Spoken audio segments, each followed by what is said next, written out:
اعتکاف میں بہت سے لوگوں کو عادت ہوتی ہے سگریٹ پینے کی، پہلے سے ہی عادت ہوتی ہے، تو وہ بہت ان کو تو افطاری میں فوراً سگریٹ چاہیے، وہ پاگل ہو جاتے ہیں۔ سگریٹ پینا بہت بری حرکت ہے، اس سے توبہ کر لیں، بلکہ اعتکاف میں بیٹھیں اسی نیت سے کہ آپ یہ 10 دن تک سگریٹ کو ہاتھ نہیں لگائیں گے۔ تو اصل مسئلہ تو یہی ہے کہ سگریٹ چھوڑ دیں آپ، لیکن اگر نہیں چھوٹ رہی ہے آپ سے تو اب اعتکاف نہ چھوڑیں آپ، اس بہانے ہو سکتا ہے اعتکاف میں ہی اللہ آپ کو توبہ کی توفیق دے دے، لیکن بہرحال نہیں چھوٹ رہی ہے تو پھر آپ یہ کر سکتے ہیں اعتکاف میں آپ نے جب سگریٹ پینی ہے، میں ترغیب نہیں دے رہا کہ پیا کریں سگریٹ، کوئی مجبوری ہے پینی ہے، اس کا دماغ خراب ہو گیا ہے اور وہ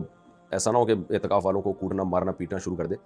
تو بعض لوگ اس چکر میں اعتکاف میں نہیں بیٹھتے کہ ہمیں تو سگریٹ کی عادت ہے تو ہم اعتکاف میں کیسے بیٹھیں، تو آپ اعتکاف میں بیٹھ جائیں بہرحال۔ تو پھر سگریٹ اگر پھر بھی آپ نے پینی ہے تو پھر اس کا طریقہ جو بتاتے جاتا ہے کہ سگریٹ پینے کے لیے تو آپ نکل نہیں سکتے کیونکہ شرعی ضرورت ہے نہیں، تو واش روم جتنی دیر آپ یوز کرتے ہیں اسی دوران آپ سگریٹ پی لیں، یہ اس میں اعتکاف نہیں ٹوٹے گا آپ کا۔ تو یہ چند مسائل تھے۔ اسی طرح نسوار کی کسی کو عادت ہے، اب مسجد میں ظاہر ہے نسوار کی ایک اسمیل آتی ہے، بدبو آتی ہے، گٹکے پان یہ ساری جو چیزیں ہیں بدبودار ہوتی ہیں، تو ان سب کا یہی حکم ہے کہ اگر کسی نے یوز کرنا ہے ان کو تو وہ پھر جو ہے نا اس دوران یوز کر لے، تو تاکہ، اور اگر کسی کو نسوار کی بو نہیں آ رہی ہے تو پھر ایک الگ بات ہے، وہ تو اب مجھے نہیں پتا کہ مسجد میں آپ نسوار استعمال کرتے ہیں تو لوگوں کو بدبو آتی ہے کہ نہیں آتی۔ تو یہ چند مسائل تھے اعتکاف کے جو میں نے آپ کے سامنے پیش کیے، اور اعتکاف میں اپنے ٹائم کو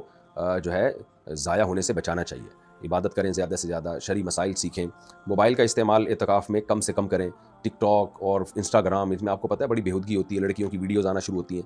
تو اس میں مسجد میں اگر آپ یہ لڑکیوں کی ویڈیوز وغیرہ دیکھیں گے تو یہ بہت بڑا جرم ہے، خوب سمجھ لیں، بہت اللہ کے غضب کو دعوت دینے والی بات ہے، اللہ کو بہت غضب آئے گا، اس سے بہتر ہے آپ اعتکاف کریں ہی نہیں، کیونکہ آپ اللہ کے گھر میں بیٹھے ہو، اللہ کے مہمان بن کے آئے ہوئے ہو اور وہیں اللہ کے غضب کو دعوت دے رہے ہو، تو یہ کتنا غضب کی بات ہے، تو اس سے اعتکاف کا ثواب نہیں ملے گا آپ کو، بلکہ جب آپ شعائر اللہ کی توہین کرتے ہیں نا تو علماء کہتے ہیں اس سے انسان کے ایمان چھننے کا خطرہ ہوتا ہے، اس کا خطرہ ہوتا ہے کہ اس کی موت کفر پہ واقع ہوگی، ایمان پہ واقع نہیں ہوگی۔ تو مسجدوں میں آ کے ٹک ٹاک میں لڑکیوں کو دیکھنا اور فیس بک پہ اس طرح کی چیزیں، پھر آ کے وہاں اپنی گرل فرینڈ سے باتیں کرنا اعتکاف میں آ کے، یہ سارے حرام کام چھوڑ دیں، یہ بہت بڑا جرم ہے۔ مسجد میں جیسے نیکی کا ثواب بڑھ جاتا ہے تو گناہ کا عذاب بھی کئی گنا بڑھ جاتا ہے۔ جو خواتین گھروں میں اعتکاف کرتی ہیں تو اس کمرے کے اندر جہاں وہ اعتکاف کریں گی وہاں ان کے شوہر بھی آ کے ان سے بات چیت کر سکتے ہیں، ان کے بھائی بہنیں جتنے بھی محرم رشتہ دار ہیں سب آ سکتے ہیں، ہاں البتہ یہ ہے کہ میاں بیوی کا جو ریلیشن ہے وہ اعتکاف میں حرام ہے، ناجائز ہے،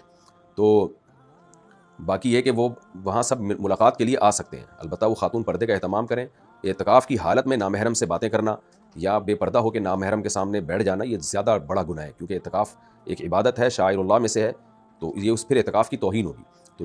جو خواتین گھر میں اعتکاف کریں گی تو وہ پردے کا بہت زیادہ اہتمام کریں، اس دوران کسی نامحرم سے گپ شپ نہ لگائیں، کوئی ضرورت کی بات ہو تو بہرحال کی جا سکتی ہے۔ اچھا اعتکاف نفلی بھی ہوتا ہے، یہ تو سنت اعتکاف ہے جس کی سخت پابندیاں ہیں،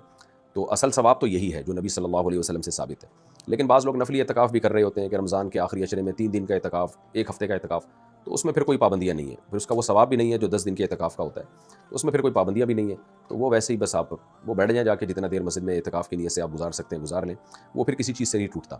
تو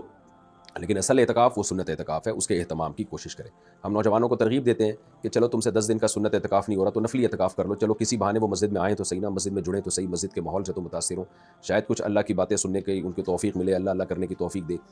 مل جائے ان کو۔ ہم نے بہت سارے لوگوں کی زندگیاں اعتکاف میں تبدیل ہوتے دیکھی ہیں، تو اعتکاف کو ہلکا نہیں لینا چاہیے، یہ انسان کی زندگی کو بالکل یو ٹرن کی طرح گھما دیتا ہے، تو اس لیے بڑھ چڑھ کے کوشش کریں، اللہ تعالیٰ عمل کی توفیق